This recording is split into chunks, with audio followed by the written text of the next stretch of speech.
नमस्कार साथियों, जय पशुपतिनाथ, हर हर महादेव।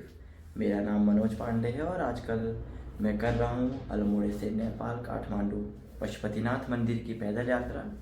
मेरी यात्रा का आज 5वां दिन है और अभी मैं रुका हुआ हूँ सिसोना में। मेरी आज की यात्रा यहाँ से आगे जारी रहेगी, जो रहेगी यहाँ से नानकमत्ता, उसके बाद खटीमा। तो 50 किलोमीटर या उससे कम की दूरी है, तो जितना भी संभव हो पाएगा मैं उतना जाने का प्रयास करूँगा। और अभी मैं जब बाहर गया था तो यहाँ बहुत कोहरा लगा हुआ है, धुंध लगा हुआ है। तो आज पूरे दिन की अपडेट मैं आपको दूंगा कि मैं कैसे जा रहा हूँ, कहाँ जा रहा हूँ, और जितना संभव हो पाएगा मेरा प्रयास रहेगा कि मैं सोशल मीडिया के माध्यम से आप सब लोगों को अपनी इस यात्रा के दर्शन करवाऊँ। और आप सभी से मिलते हैं आज दिन की संपूर्ण यात्रा पहुँच चुकी है सितारगंज, और चलते चलते सितारगंज के ही कुछ लोकल मुझे भैया लोग मिले हैं जिनका बहुत सहयोग मुझे रहा है इस यात्रा में, और जगह जगह पे रुक रहे हैं, पूछ रहे हैं। तो मैं आपको ले चलता हूँ उन भैया की तरफ, जो ज़रूर आप सबका भी मार्गदर्शन करेंगे और मुझे बता रहे हैं कि वो कैसे आप जा सकते हैं। मैं आपको उनकी तरफ ले चलता हूँ। ये है हमारे भैया जी मिले हैं रास्ते पे। मैंने कि ये सोचा कि बाहर के हैं, पर ये है कि अब मुझे जानकारी नहीं थी कि ये भैया जो हमारे जो हैं ये अल्मोड़ा के ही हैं, हमारे पास के ही। तो इस वजह से मैं इन्हें बता रहा हूँ कि नेपाल कैसे जाना। नेपाल के लिए रास्ता एक डायरेक्ट भी है। अगर ये जाना चाहोगे तो आप सीधे जैसी हाईवे होके ना जाके सीधे एक जैसे ये नहर वाली रास्ता है, आपने देखा नहीं होगा, फिर भी मैं बता दे रहा हूँ। ये जो है अपने पेनिया चौराहे से जुड़ना है, किसी भी तरह पूछ लेना। पेनिया चौराहे से सीधे ही आप वहीं पहुँचोगे, यानी कि चमरपुरा बोलते हैं। चमरपुरा पहुँचोगे, चमरपुरा से सीधे डायरेक्ट बनबसा जाओगे आप। बनबसा से डायरेक्ट जाओगे, फिर ये बनबसा से नेपाली पहुँच जाओगे आप। बस हो गया। बहुत धन्यवाद आपका। और भैया गाड़ी लेकर आए हैं, काम करते हैं, अपने घर उनका यहीं है, बता रहे हैं। तो एक बहुत बड़ा भैया ने अब जानकारी दी, तो मैं प्रयत्न करूंगा कि भैया के बताए हुए रास्ते पे जाऊं और पता करूं आगे, क्योंकि देखना पड़ेगा कि आगे कितना रहता है। एक बार सबका पुनः धन्यवाद। और सुबह की यात्रा शुरू करने के कुछ किलोमीटर चलने के बाद अभी मैं बैठा हुआ हूँ। यहाँ से नानकमत्ता की दूरी शायद 6 या 7 किलोमीटर है या उससे अधिक है।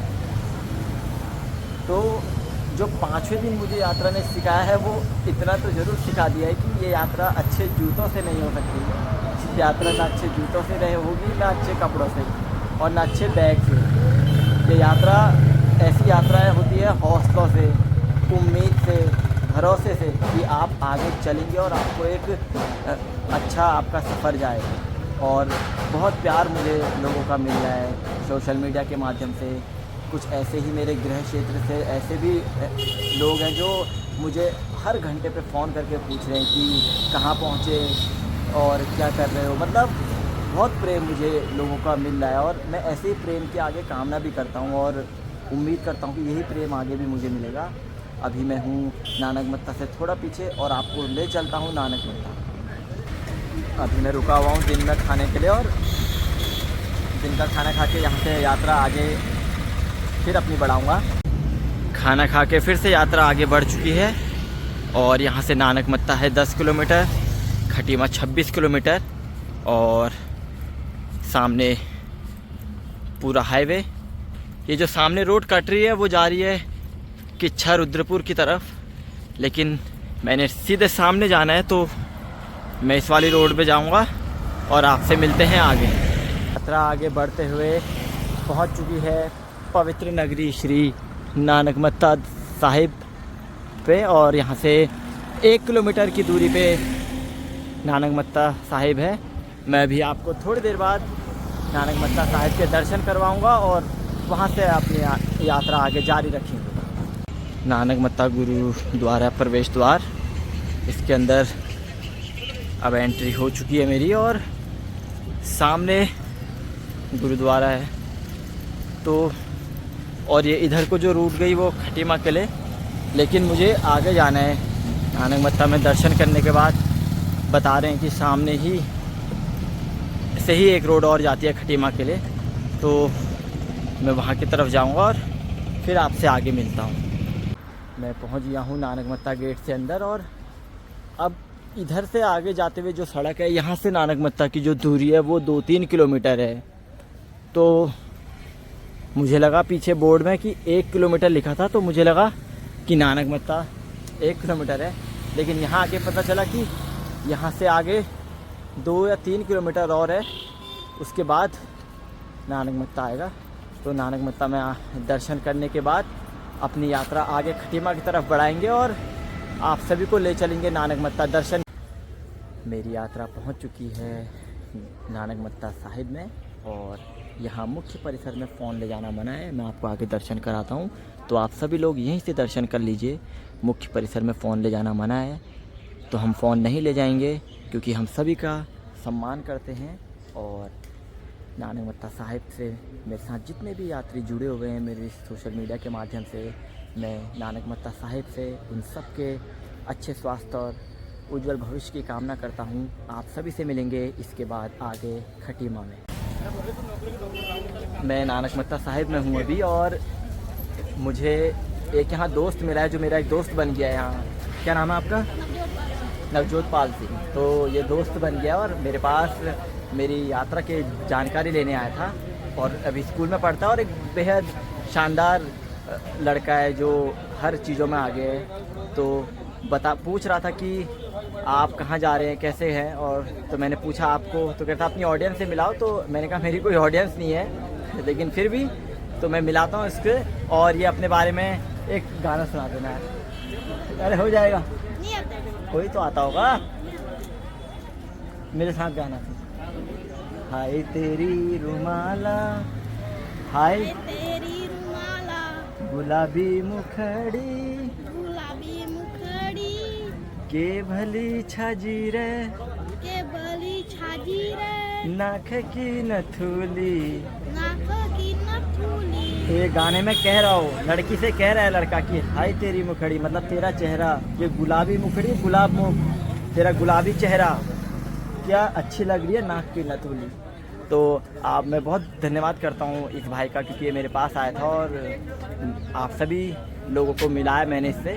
तो आपको आगे ले चलते हैं यात्रा में। 94 की बात, जिस टाइम हम लोग गए थे पशुपतिनाथ जी। उस टाइम मेरे दादा दादी मेरे साथ थे, मेरे पापा जी, मेरी मम्मी जी, और मेरे छोटे भूआ जी, दादाजी के छोटे भैया। हम बाय वैन अपनी गाड़ी से गए थे। तो क्या होता है कि उस टाइम माओवाद चरम रहे था, बहुत मतलब दिक्कत थी उस टाइम, मतलब एक्सट्रीम कंडीशन थी। तो जब हम जहाँ रुके शाम को, एक से रास्ता में एक जगह बनती थी कि हमारे जो दादाजी लोग धोती बने खाना खाते थे उस टाइम पे मोबाइल वगैरह, और साथ में स्टोव का सब चल रहा था, हमारे खाने का राशन मिलता। तो जगह ढूंढी हमने, तो हमने एक जगह कुछ शटर दिखे, हमने रुके वहाँ पर। हमने तो कुछ लोगों से बात हुई, ठीक है आप इस शटर में खाना बना लीजिए। हम उतरे, हमने खाने की तैयारी की, 10 मिनट हुए होंगे, उन्होंने पापा जी को बंद कर दिया दूसरी जगह पर। अब वो पैसे की डिमांड करने लगे, मन मांगी। अब इत्तेफाक वाली बात है, तो पापा ने इशारा किया तुमने सामान वामान समेटो, उनसे बात कर रहे हैं, तुमने सामान समेटा करवाने में। अब बात करते करते क्या हुआ, इत्तेफाक वाली बात है, उस नेपाल में पहले हमारा बहुत काम होता था। नेपाल मतलब काठमांडू लोग आते हैं हमारे पास, तो कभी हम लोग अच्छा काम करते हैं। तो एक बंदा मिल गया जान पहचान का। तो उस पहचान के बंदे ने क्या किया, हमारी बातें समझी, बोले काम करिए, मैं इनको बातों में लगाता हूँ, आप फटाफट से ड्राइवर से बोलो गाड़ी स्टार्ट करूँगा, और आप जब तक ये गाड़ी में भाग जाना, इन्हें बैठाओ पहले अपने फैमिली वालों को। हमने वही किया, पहले मैं छोटा ही था, हमें बैठा दिया पापा ने। उसके बाद वो शादी कर गए। इतने में बात करते करते पापा जी ने दौड़ लगा दी।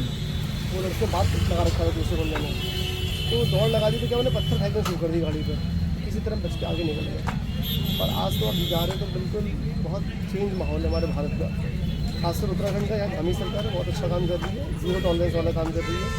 जैसे हमारी उत्तराखंड और यूपी में हमारा योगी सरकार, आप जाइए और बहुत अच्छा मतलब आपको देख के मनोबल मिलता है, हम लोगों को सीख मिलती है हमारे जो युवा पीढ़ी है कि देखिए अगर हम कहीं जा भी रहे हैं तो हम ऐसी जगह जाएँ जो हमारे एक मोटो बने। देखिए हमारा जो विरासत है पशुपतिनाथ जी, हमारा मैं बताया ना, हमारी भावना जुड़ गई है, हमारी परंपरा वहाँ जुड़ गई है।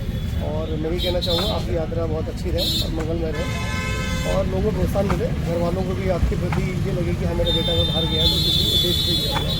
धन्यवाद। तो अभी भैया ने मुझे मार्गदर्शन दिया है बहुत सही अपनी यात्रा को लेकर, और मैं यात्रा में था, मुझे रोककर यहाँ पे भैया ने कॉफ़ी के लिए बुलाया और बहुत सी ऐसी चीज़ें बताई जो मुझे सीखने के लिए आगे काम आएंगी। और भैया मुझे बता रहे हैं कि कैसे वहाँ पे रहना है, कैसे करना है। और जो बाहर हम सुनते आए हैं पहाड़ों में कि बाहर का माहौल थोड़ा ऐसा रहता है वैसा रहता है, तो आज ये थ्योरी फेल कर दी है इस यात्रा ने मेरी, मुझे बहुत कुछ सिखाया है। मैं भैया का बहुत पुनः दिल से हार्दिक धन्यवाद देता हूँ, और मेरे क्षेत्र की जनता जो जितने भी लोग मुझे देख रहे हैं यूट्यूब के माध्यम से, वीडियो के माध्यम से, तो मैं उनका भी धन्यवाद करता हूँ। और एक बार पुनः आप सभी से आगे मिलते हैं। अभी मैं पहुँच गया हूँ खटीमा में, और काफ़ी अंधेरा हो गया था तो बीच में मैं वीडियो नहीं बना पाया, रास्ते में झनकट पड़ा और काफ़ी समय हो चुका है, अभी 7 हो गया है। और इसके बाद एक भाई के वहाँ मैं जा रहा हूँ जो अल्मोड़े से ही है, उनका मुझे फ़ोन आया था, तो आज मैं उनके वहीं रुकूंगा। वो यहाँ से थोड़ी दूर पे रहते हैं, तो मैं अभी वहाँ जा रहा हूँ और आपको आगे की अपडेट दूंगा कि आज की यात्रा कैसे रही। आप सबसे मिलते हैं थोड़ी देर में। मैं अभी आ गया हूँ खटीमा चौराहे से अंदर की तरफ। मुझे एक मित्र का मैसेज प्राप्त हुआ, अल्मोड़े का ही एक मित्र जो मेरी वीडियोस देख रहे थे पूरी यात्रा की, तो उनका मुझे मैसेज प्राप्त हुआ था कि अगर आप खटीमा में हैं तो मेरे वहाँ रुकिएगा। तो मैं आज उसी मित्र के वहाँ हूँ, और मित्र जॉब करता है यहाँ पे खटीमा चौराहे से सिर्फ 2 मोड़ आगे ही यहाँ रूम लेके वो रह रहे हैं, तो मैं आज उनके वहीं रुका हुआ हूँ। तो मैं आपको थोड़ी देर बाद बताऊँगा कि मेरी आज की यात्रा कैसे रही, कितनी रही। और नानक मत्ता से खटीमा की ओर आने वक्त बीच में थोड़ा जंगल है और अंधेरा अधिक हो गया था, तो वीडियो बना पाना संभव नहीं हुआ। बीच में झनकट और बहुत सी चीज़ें पड़ी, तो वीडियो बनाना संभव नहीं हो पाया। और समझदारी शायद इसी में है कि अंधेरा हो गया है, फ़ोन जेब में रखते हुए गति बढ़ानी होती है, क्योंकि आपने जो सुबह से सोची होती है, अगर आप वहाँ नहीं पहुँच पाए तो आपकी यात्रा ढीली हो जाएगी। और मैं फटाफट अपनी यात्रा को पूरी करते हुए आज अपने दिन की समाप्ति की ओर हूँ, और आपको थोड़ी देर बाद बताऊँगा कि मेरी आज की यात्रा कितनी रही और कैसे रही। मैं हूँ मित्र के वहीं जिनका मुझे संदेश प्राप्त हुआ था कि आज आप मेरे वहाँ रुकेगा, तो मैं आपको मिलाता हूँ उनसे। अभी वो खाना बना रहे हैं और मैं आपको दिखाता हूँ वो खाना बना रहे हैं, तो मैं आपको ले चलता हूँ उनकी तरफ। पांडे जी की यात्रा बिल्कुल मंगलमयी हो। आप आए यार, बड़ा अच्छा लगा आपसे मिल करके। आपकी यात्रा मंगलमय, बहुत बढ़िया काम कर रहे हैं आप यार, आपको मानना पड़ेगा कि आपने इतना अच्छी यात्रा कर रही है। आपकी यात्रा बिल्कुल मंगलमयी हो, और वापसी में आप पक्का मिलेगा मेरे को, ठीक है। और मैं इनसे आते हुए भी मिलूंगा प्रसादी के साथ। जिन लोगों ने इस यात्रा में सहयोग किया है और मेरा पूरा समर्थन दिया है, उन सब के मैं उज्जवल भविष्य की कामना करता हूँ, अच्छे स्वास्थ्य की कामना करता हूँ, और उम्मीद करता हूँ कि हम सब एक दिन ऐसे ही और बेहतरीन यात्राएं करेंगे। आप सबसे मिलते हैं थोड़ी देर बाद। साथियों, नेपाल काठमांडू पशुपतिनाथ 900 किलोमीटर की पैदल यात्रा। नमस्कार साथियों, अल्मोड़ा नेपाल काठमांडू पशुपतिनाथ मंदिर महादेव दरबार के 900 किलोमीटर की पैदल यात्रा का आज 5वां दिन मेरा समाप्त हो गया है। और आज की यात्रा का मेरा कारवां, मेरा पड़ाव पहुंच गया है खटीमा। मैं खटीमा में रुका हुआ हूं, और आज की मेरी यात्रा रही सिसोना से लगभग खटीमा तक, जो 40 किलोमीटर से अधिक रही है, उससे थोड़ी सी कम। इसका अंदाज़ा नहीं लग पाता, क्योंकि आप कभी इधर से आते हैं कभी उधर से, तो नहीं इसका कुछ परफेक्ट आइडिया लगा पाता, लेकिन अनुमानित आप लगाएंगे तो शायद 35 से 40 के बीच में आप चले होंगे। और कल मेरी यात्रा यहाँ से आगे की ओर रहेगी, बनबसा, और उसके बाद शायद नेपाल बॉर्डर, महेंद्र नगर, शायद इसलिए क्योंकि कुछ तय नहीं रहता कि आप कहाँ तक पहुँचेंगे, तो शायद लगाकर चीज़ें ठीक हो जाती हैं। और जो मेरी यात्रा रही वो आज सीधे रही, और 6:30 बजे के आसपास या 7 बजे तक मैं खटीमा पहुँचा। मैंने सुबह यात्रा शुरू करी थी। तो मैं आप सभी से मिलूँगा कल अपनी 6ठे दिन की यात्रा के साथ। और फिर से आप सभी लोग का सहयोग करने वालों का बहुत धन्यवाद। आज मीडिया के कुछ लोग मुझे मिले, तो उन मीडिया बंधुओं का भी सभी का धन्यवाद। जितने भी लोग देख रहे हैं, जितने लोग मेरी यात्रा में सहयोग कर रहे हैं, मैं उन सब का बहुत धन्यवाद करता हूं। और आप सबसे मिलेंगे कल अपने 6ठे दिन की यात्रा के साथ। हर हर महादेव, जय पशुपतिनाथ।